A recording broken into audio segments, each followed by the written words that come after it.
Hello friends, आज math का अवयव चैप्टर है जो कि 12th का तीसरा प्रश्नावली है। तीसरे प्रश्नावली में हम आज अवयव अर्थात मैट्रिक्स के आज पूरे प्रॉपर्टी को पढ़ेंगे। मैट्रिक्स का क्या टाइप होता है उसको पढ़ेंगे और इसके बाद फिर आपके नेक्स्ट लेक्चर से प्रश्नावली 3.1, 3.2, 3.3 और 3.4 साथ में विविध का भी आपको लेक्चर दिया जाएगा। आपको बता दें कि इससे पहले आपको ट्रिग्नोमेट्री, इनवर्स ट्रिग्नोमेट्री फंक्शन के सारे डेरिवेशन और सारे क्वेश्चन A to Z हल कराए गए हैं। चाहे वो 2.1 से लेकर चाहे वो विविध तक का हो, एक एक क्वेश्चन सॉल्व कराया गया है। यदि नहीं देखे हैं तो S10 एजुकेशन के मैथ के प्लेलिस्ट में जाइए और उन सभी मैथ के किए हुए क्वेश्चन को देखिए और जो भी समस्या हो और फिर कमेंट करिए और फिर आपको उसका सॉल्यूशन दिया जाएगा। आइए हम बात करते हैं अवयव की। चलिए अब इस लेक्चर में आपको अवयव के सारे प्रॉपर्टी को बताया जाएगा। तो पहली बात है अवयव आता है तो मन में एक प्रश्न बनता है कि अवयव का उपयोग होता कहाँ है, आखिर अवयव है क्या। तो आपको बताते हैं कि अवयव है क्या। अवयव हम तब उसका निर्माण करते हैं जब हमारे पास आंकड़े एक हों और उस एक आंकड़ों का अनुमान लगाना हो। तो सिंपल सा है, फॉर एग्जाम्पल जैसे मैं आपसे कहूँ कि श्याम के पास 10 पुस्तक है और उन 10 पुस्तक का दाम, उनमें से प्रत्येक पुस्तक का दाम 5-5 रुपए है। इस प्रकार से हमारा जो दाम होगा वो कितना हो जाएगा, 5 भाग में 50 रुपए हो जाएगा। लेकिन यदि मैं ये कहूँ कि श्याम के पास इतिहास के 10 पुस्तक है और नागरिक शास्त्र के 5 पुस्तक है और भूगोल के 8 पुस्तक है। अब सोचिए इस कंडीशन में पुस्तकें तो हैं लेकिन उस पुस्तकों अलग अलग पुस्तकों की संख्या अलग अलग है। अब एक साथ एक एलिमेंट न देखकर कई एलिमेंट एक साथ दिए जाए और उन सभी एलिमेंटों का दाम अलग अलग हो और तब उस केस में उन सभी एलिमेंटों का आकलन करना होता है। तो उसके द्वारा जो एक टेबल में हम लिखते हैं वही कहलाता है अवयव। इसीलिए अवयव में यह डिसाइड नहीं रहता है कि कितने पंक्ति होंगे अथवा कितने स्तंभ होंगे। तो बात क्लियर हुआ। अवयव का उपयोग कब होता है, जब किसी एक ही पर्टिकुलर स्थान पर किसी एक ही मान ना होकर उसके कई मान हों। जैसे मैं आपको बताता हूँ, मेरे कहने का सेंस ये हुआ कि मेरे पास मान लीजिए 10 पुस्तक है। ये किसकी है, ये 10 पुस्तकें जो है, ये 10 पुस्तकें इतिहास की है और 5 पुस्तक नागरिक शास्त्र की है और ये 8 पुस्तक भूगोल की है। अब चूंकि एक वस्तु न होकर कई वस्तुएं हो जाए तो इस प्रकार से हम उन सभी वस्तुओं का एक साथ आकलन करना होता है। तो उन सब को अलग अलग टेबल फॉर्म में लिखते हैं। क्योंकि इनका दाम एक समान भी हो सकता है और इनका दाम अलग अलग भी हो सकता है। इस प्रकार से इनके दामों को अगर देखा जाए तो इनको दामों को हम कैसे लिखते हैं। अगर इतिहास है, मान लीजिए प्रति इतिहास पुस्तक का एक पुस्तक का दाम हो 10 रुपए हो और नागरिक शास्त्र की पुस्तक का दाम हो 20 रुपए एक पुस्तक का दाम हो और भूगोल के एक पुस्तक का दाम हो 30 रुपए। इस प्रकार से हम इस फॉर्म में लिखकर आसानी से जान जाते हैं कि इस सभी पुस्तकों का कुल अमाउंट अर्थात कुल दाम कितना होगा। तो इस प्रकार से अवयव का हम उपयोग कब करते हैं, जब हमारे पास एक वस्तु न होकर भिन्न भिन्न वस्तुएं हों और उन सभी भिन्न भिन्न वस्तुओं का दाम भिन्न भिन्न हो और उन सभी का आकलन एक साथ करना हो। उसको इस प्रकार से पंक्ति और स्तंभ में लिखकर उन सभी का अनुमान लगाते हैं। आपको यहाँ से एक कॉन्सेप्ट क्लियर हुआ कि अवयव कैसे बनता है। क्लियर हुआ बेटा। तो अगर आपको इसको सॉल्व कर दिया जाए कि कुल दाम कितना आएगा तो 10 दहा में 100 रुपये होगा प्लस 5 विषम में ये भी 100 रुपये होगा प्लस 8 त्रिक 24 ये भी क्या होगा 240 होगा। इस प्रकार से कुल अमाउंट कितना हो जाएगा 440 हो जाएगा। तो जो भी ग्राहक होगा उसको 440 रुपये देकर इन सभी पुस्तकों को, सभी पुस्तकें मतलब कितनी पुस्तकें हैं, 23 पुस्तकों का दाम 440 रुपये देकर ले लेना होगा। इस प्रकार से हम जब एक ही किसी पर्टिकुलर स्थान पर कई अलग अलग प्रकार की वस्तुएं हों और उनका दाम अलग अलग हो, तो उनका आकलन करने के लिए जिस विधि का प्रयोग करते हैं वह आव्यूह कहलाता है। तो आइए आगे देखा जाए। बात है आव्यूह की कोटि क्या होती है। आव्यूह की कोटि, आव्यूह में जो पंक्ति और स्तंभ, चूंकि संख्या 3 भी हो सकती है, संख्या 4 भी हो सकती है, संख्या 6 भी हो सकती है, संख्या 8 भी हो सकती है, संख्या कुछ भी हो सकती है। चूंकि जब संख्याएं इस प्रकार से अलग अलग हों तो उस केस में जो इनकी क्रम होती है वही ऑर्डर कहलाती है। मेरे कहने का सेंस ये हुआ कि ये एक वस्तु है A1, ये वस्तु है A2, ये वस्तु है A3, ये वस्तु है A4, A5, A6, A7, A8, A9।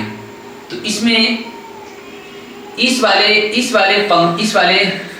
स्थान को, इस वाले संख्याओं को बोलते हैं पंक्ति,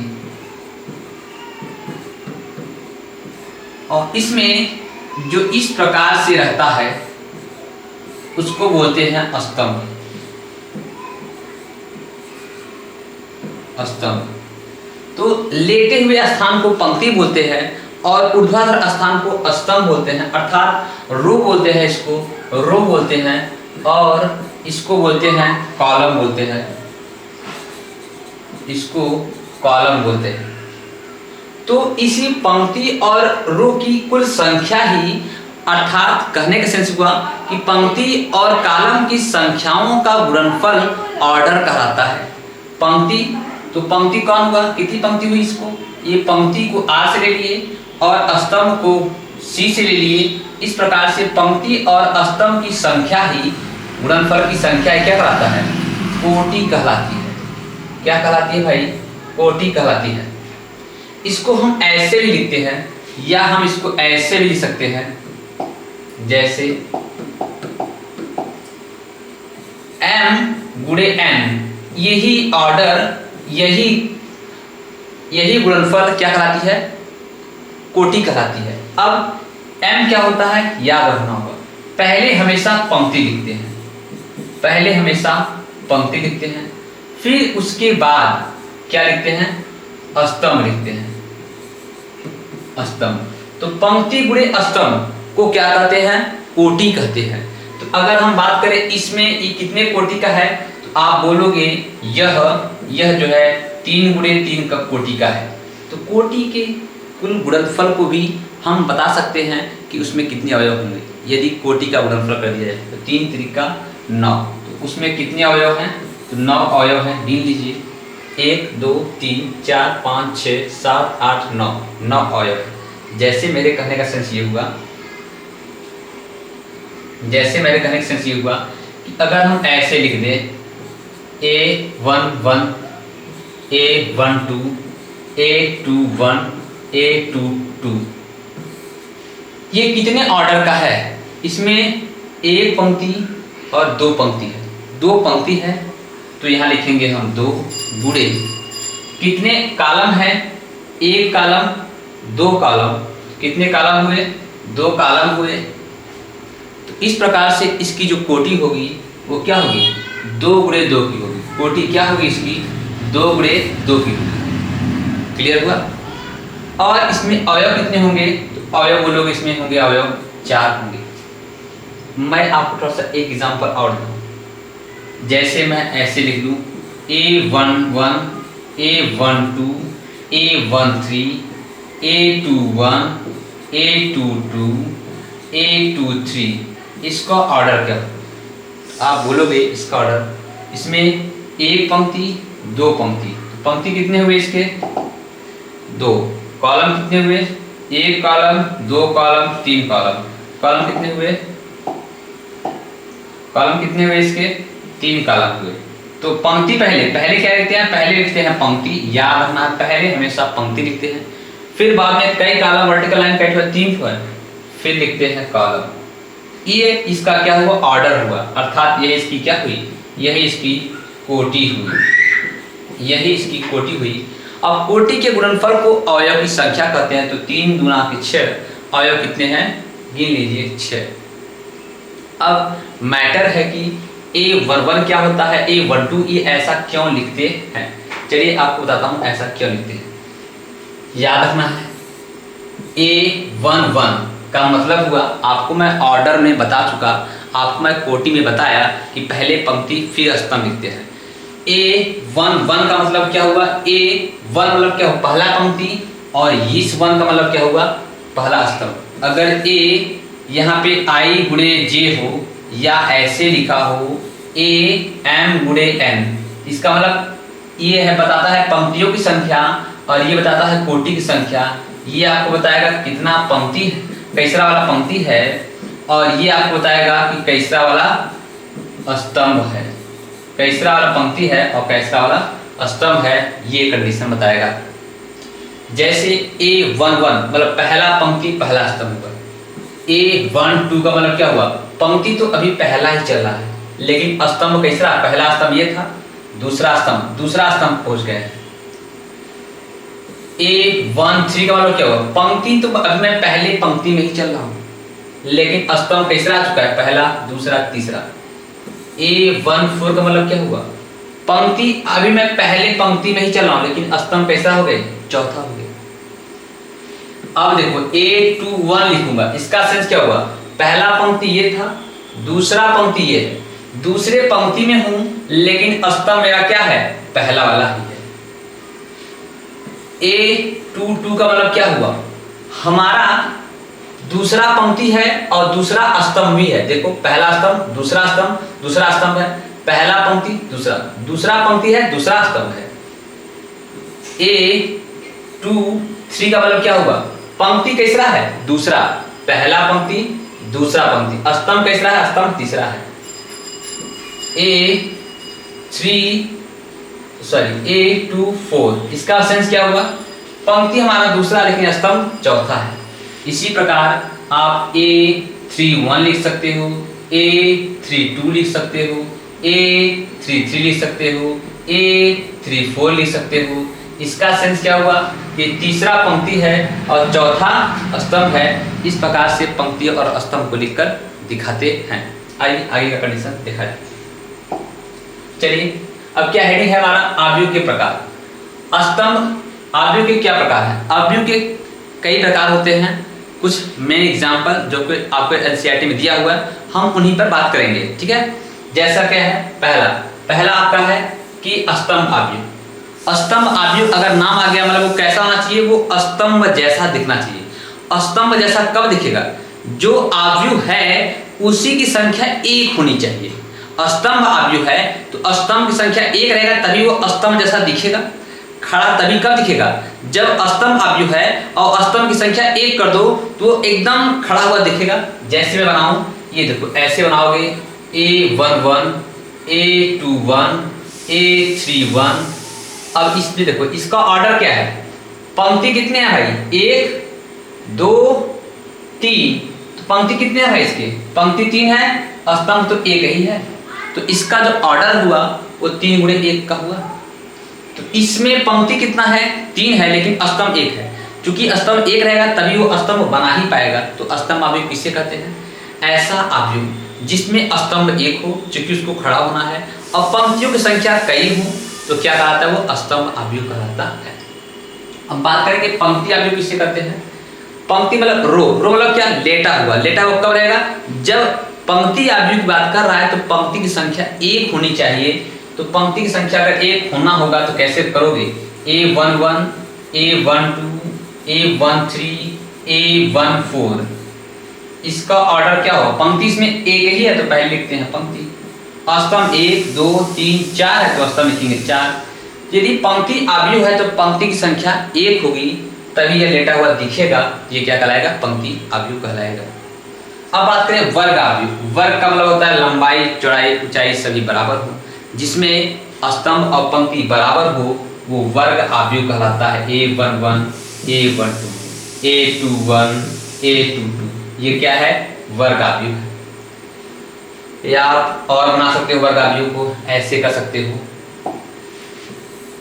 A11, A12, A13, A21, A22, A23, A31, A32, A33, ये क्या है? वर्ग आव्यूह।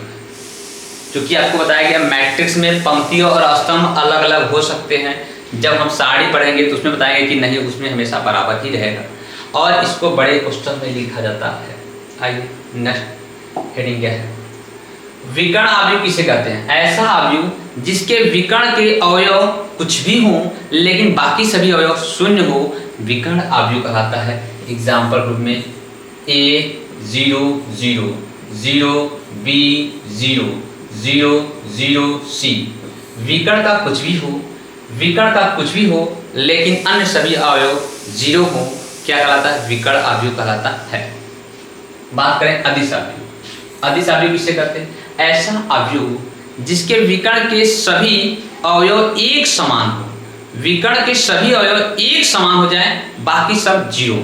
विकर्ण के सभी अवयव एक समान हो जाए, विकर्ण मतलब ये वाला डायगोनल वाला एक समान हो जाए, एक समान हो जाए, बाकी सभी 0 हो जाए, बाकी सभी 0 हो जाए, तो ये क्या कराएगा? विकर्ण आव्यूह। अदिश आव्यूह जैसे देखिए 1 0,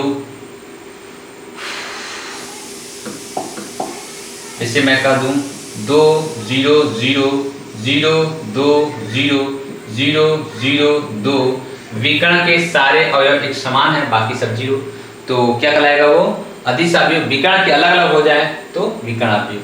बात करें तत्समक आव्यूह या आइडेंटिटी मैट्रिक्स किसे कहते हैं? ऐसा आव्यूह जिसके सभी अवयव तो शून्य हो लेकिन विकर्ण के अवयव एक एक हो, विकर्ण के अवयव एक एक हो, बाकी सब शून्य हो। 1 0 0 0 1 0 0 0 1, ये किस क्रम का है? 3 गुणे 3 के क्रम का है। अगर मैं 2 गुणे 2 का बनाऊं तो 1 0 0 1, इसको डिनोट करते हैं I से, याद रखना होगा। ये 2 गुणे 2 के क्रम का है, ये है तत्समक आव्यूह। आगे देखा जाए नेक्स्ट हेडिंग, शून्य आव्यूह। ऐसे आव्यूह जिसके सारे अवयव क्या हो? शून्य हो, वो शून्य आव्यूह कहलाता है। अब हम लोग प्रश्नावली पे चलेंगे। आपको याद रखना होगा किसी भी आव्यूह में जोड़ना अथवा घटाना होगा तो x y p q, यदि एक को उसे किसी दूसरे से जोड़ना अथवा घटाना होगा, आव्यूह में क्या होता है कि जिस क्रम पे जो रहता है वो जाके उसी क्रम से जुड़ता है। ये जाके इस क्रम से जुड़ेगा, ये जाके इस क्रम से जुड़ेगा और ये जाके इस क्रम से जुड़ेगा। तो अगर जोड़ दोगे तो x + 1 हो जाएगा, x + 1 हो जाएगा, y + 2 हो जाएगा तो y + 2 हो जाएगा, p + 3 हो जाएगा तो p + 3 हो जाएगा, q + 4 हो जाएगा तो q + 4 हो जाएगा। इस परिभाषा को एंजॉय करिए, पढ़िए और आनंद लीजिए। अब आपको नेक्स्ट लेक्चर दिया जाएगा प्रश्नावली का। पहले लेक्चर में 1 लेक्चर में पूरे प्रश्नावली का 3.1 सारा क्वेश्चन सॉल्व हो जाएगा। आइए, thank you watching for this video.